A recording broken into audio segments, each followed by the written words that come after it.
Welcome to the first game review on this channel. Today, we're talking about the game Gone Home. We're going to be doing reviews on this channel. Particularly, we'll be doing games, films, movies, and sometimes albums as well. So yeah, today we're talking about Gone Home, a mystery game. And why don't you give a general idea of what the game is? So, with Gone Home, you play as the character named Katie, who just gone abroad, went on all these trips across of Europe and the United States, and you finally are coming home, and you find a note from your sister saying, "Don't look for her," and just she'll come back or she'll talk to you another time. So you go about the house trying to figure out what happened to her and the mystery surrounding it. Okay, so it's a mystery game. We're gonna get into the story here. So, generally about the story, I think I thought the story was fairly boring, to be honest. The general idea of me just going around reading shit, and then sometimes the character will say something. It got kind of frustrating. And it felt kind of underwhelming, to be quite honest. It's also frustrating since all the story is basically linked to objects, and sometimes it's not even a note, it's just a random thing you have to pick up. You might miss a story thing. Like, when we played it, I don't know if we missed anything. I couldn't remember. Yeah. That was true as well. I don't like the idea of beating the game so fast or I guess not beating it so fast, but being able to beat it that fast, because it can leave a lot of players confused as to, wait, what? Like, that was it? Like, and because they didn't go and find the other objects and read shit or whatever. They're gonna be left confused, and probably have to play it again.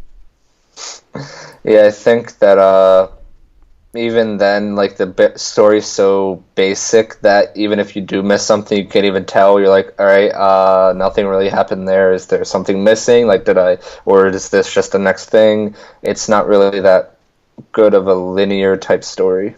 Yeah, I know. And it's like, as you're walking through this house, which is a ridiculously fucking big house, by the way, I always left this feeling like that you feel like something's about to happen.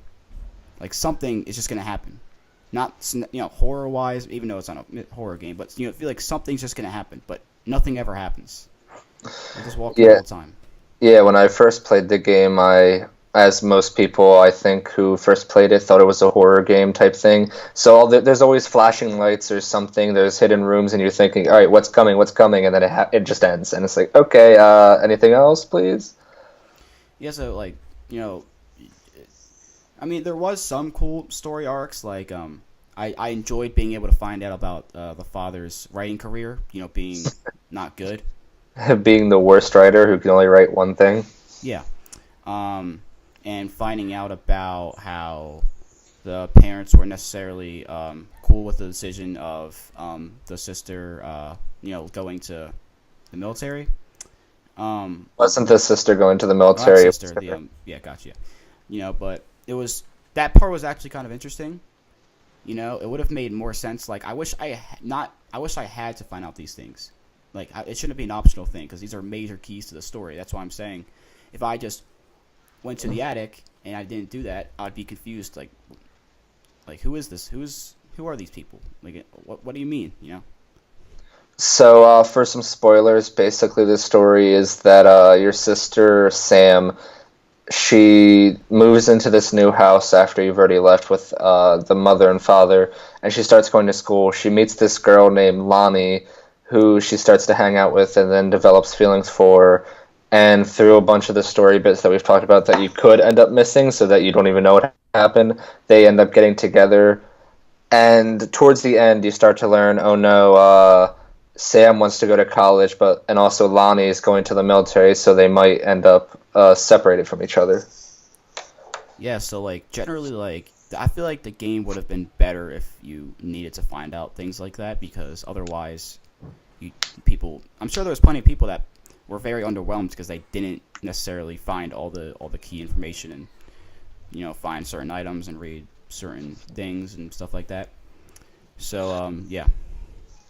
Yeah, and then the final thing, which is full spoilers. The ending, I didn't feel was good.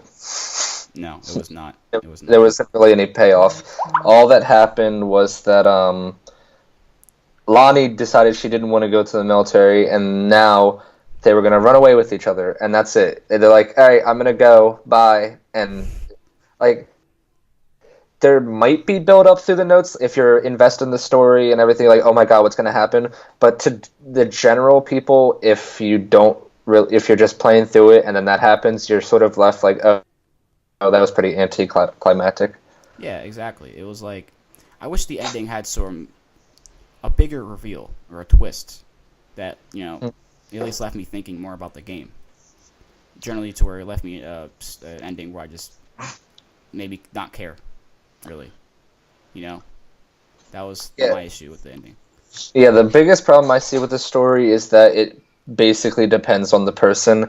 Either I'd say it'd be good if you're bored and you have nothing else to do, like I did the first time I played the game. I didn't want to do homework, so I just played the game, and it seemed more interesting than it was yesterday when we played it. But yeah, it's just depends from person to person. And if you like these kinds of stories, or you say you're into LGBT stuff, you'll probably like the story a lot more than we did. Yeah, generally, like I didn't necessarily have a problem with the sexual orientation of the character. It's just that like it wasn't necessarily like a mystery because once you find that out, probably like I don't know 20 minutes into the game, there's not really any other mysteries other than the ending to find out. And you find it out so quick that like Yeah, because the game's so short. yeah. So I don't think there's much else to talk about with this story because they don't provide much else. Yeah, there really isn't. Yeah. So the characters, as said, there is Lonnie. You have Katie. You have the mother and father, who you can only find out about just by, you don't necessarily need to know much about the mother and father. You just kind of find out on your own. So I found the father's story somewhat interesting. I did. I found out, I will say this: finding out about the mother and father throughout the game was probably one of the more interesting things to actually do, which is saying a lot for this game. What did you think about the characters in general? Um, I'd say everybody's just put into their basic archetypes. It's not really like groundbreaking, like, oh, Sam is this amazing new LGBT character. It's more of just, all right, this probably could have fit anywhere in any type of media. Like, you could have made a film and it would fit there. It's not really like, oh, this is a groundbreaking character. And Katie has no character Yeah. because the only time you ever like hear about her is when you listen to the answering machine and she's just saying, "Oh, I'm coming home." Yep. And I'd say my favorite character is the dad because he's a terrible writer, Yeah. and I just love how he has only his books in his house, and He's a because narcissist. they couldn't sell, so he had to keep them. Yep. But That was interesting. Yes, I did enjoy that part of the game. I'd say if we played it a bit slower, I'd like the characters of Sam and Lonnie a bit more. But since I don't know if we missed anything, and since it's so bare bones, it's eh. Yeah. It felt kind of like the whole game in general felt like a demo. Yeah. It felt like a demo. Like imagine if Gone Home did have a demo. Like how short that would at least be like 5 minutes. It just felt like the demo to the game that you're not getting anymore. Yeah. Anyway, the gameplay. There really is not much to talk about the gameplay. You can't run. I That's the assume that's worst. because That's yeah, that's the worst part of the game. You walk so slow. So because I remember when I played the first time, I had to backtrack. It takes so goddamn long to walk through that entire house because you can't move faster than half a mile per hour. yeah. I feel like they made that decision just so the game wouldn't move even faster than it already was. Yeah. I assumed there already was a run mechanic, and they were like, "Wow, this is way too fast," So I assume they they had made one previously and they realized that it was just too much, so they took it out. Probably. And there are some cool not really cool, some what am I looking for? Interactive things you can do. A few Easter eggs here and there. You can pick up certain items. Yeah. There was the one where you could pick up the basketball and throw it at the I mean, they're kind of generally pointless, but they're little dumb fun things. The whole thing with learning the story by picking up different objects could be done well if there were more, and it was a longer game that had a more rounded story. But within this game, it's more like, all right, pick up this, pick up this, pick up this. Oh, finally, story. Let's listen. Pick up this, pick up this, pick up this. Like, I would have had... I guess I'm kind of going back to the story. For the ending, I would have rather had the sister walk into the... or not the sister, but the other character walk into the house or knock on the door or something, like a revealing. Because you don't actually see any characters in the game. You don't see any of them. You just see photos. Yeah. So I would have rather had something like that, but the art and graphics I actually were pretty fucking cool. You could tell I really enjoyed the detail to the kind of 90s feel. You had the Playboy magazines, you had the VHS tapes, and stuff like that. I feel like that they actually did that pretty well. The actual graphics are perfectly fine, but when it comes to some of the paintings where what you could tell it wasn't just a picture, it was an actual painting. Like there's the one of Lonnie in Sam's locker that you at first couldn't tell if it was an actual picture or art. A lot of that art is really, really good, and they obviously, if they did it themselves, they put a good amount of effort into the art. Mm-hmm. Yeah. So and then you had the You had the comic book sketches and stuff like that, which are obviously meant to replicate what they did. And you had the what was it? The you did have some other book covers and stuff like that, like you said, painting on the walls. So the art and graphics, I'd say, were fine. For what it was, especially the graphics, you didn't really have to do anything, spectacular.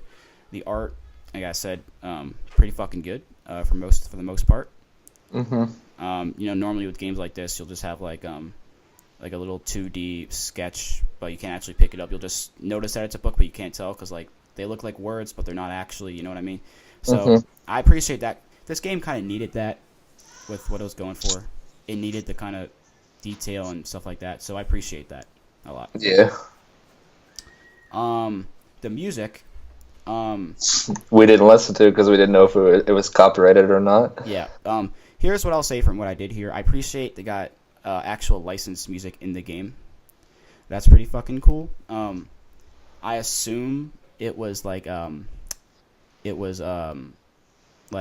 music that was popular in the 90s, because it wouldn't make sense to use music now. Yeah. It was definitely more of the, I'd say, grunge feel with what the little bit I heard, which I don't really care for, so I didn't really want to listen to it. Lonnie did have a band. Yeah, Lonnie had a band. She was a singer. So yeah. And what else? I think at the end it said that they got actual bands, but I don't think I've ever heard of any of them. No. I mean, maybe the Misfits. Yeah. I mean, not necessarily that I liked the music, but the garage feel of the music definitely felt like it was in this game, considering, it was just, it felt like it felt appropriate for the game. That's what I'm trying to say. Mm-hmm. Yeah. So that's what I'll say. It's not really else to talk about the music. The overall conclusion and score, I guess I'll go first. Overall, like I said, I thought the game was underwhelming. The story was underwhelming. I thought it was kind of boring at times. Most of the time. Some of the characters were pretty fascinating. The dad, I really enjoyed reading about him. The art and graphics were pretty fucking spot on and good. The music was fine, but it was only an hour. It felt like a demo. There really wasn't much to talk about. The ending was underwhelming. So I'm giving this a 3 out of 10. Personally, you can give your conclusion. So the same thing. The first time I played it, I guess it was probably because I was bored and just wanted to do something. I thought it was pretty decent, and I probably would have given it like a 5 or a 6 out of 10. But then playing through it again and just going through the motions again, seeing how slow it is, seeing how you could just miss whatever, and just overall the story actually not being as compelling as I originally remembered, I say that hurt it a lot. And the fact that the ending just it can be good if you're really rooting for the characters, but it was just so underwhelming that I couldn't really Yeah. feel like it was good. So I give it a 4 out of 10. It doesn't do anything like terrible. It doesn't do anything horrendous. It's almost average. Hmm. If you weren't like really invested in the characters, which we weren't, you would have not necessarily cared about the ending. Yeah. That's just the issue. So yeah, that was our review for Going Home. You would have just seen a average score pop up on the screen. From this point on, we will be reviewing other games and movies and albums and stuff. The next game on the horizon is Detroit Become Human. We'll be streaming that. I will be showing clips from the stream in the next videos that I couldn't for Gone Home because the stream quality was AIDS. And So, it wouldn't really do anything either. There's yeah, nothing happening. yeah, you really couldn't. So that was Going Home. Be sure to subscribe for more reviews. The rants and the skits will be taking they'll be put on the back burner for a little bit, but they'll be coming back. This Friday, I will be going to the King Chris meetup. Don't tell him. And Friday will also be the Chapter 2 of Danganronpa. And then Saturday will be Detroit Become Human. So look out for that. If there's any final message you want to say, you can put it in. We might also, since we're not gonna be able to beat every game in one day and see a movie every week or whatever, we might do little list type things such as, well, it's an example, I don't know if we'll actually do it, like top 10 movies or our top 10 least favorite. It's to sort of fill in the gaps of times when we can't do a review. Mm-hmm. Yeah. So we'll get some better ideas. Some good ideas for other styles of top tens and stuff like that. But yeah, thanks for watching. Subscribe, and I'll see you the next time.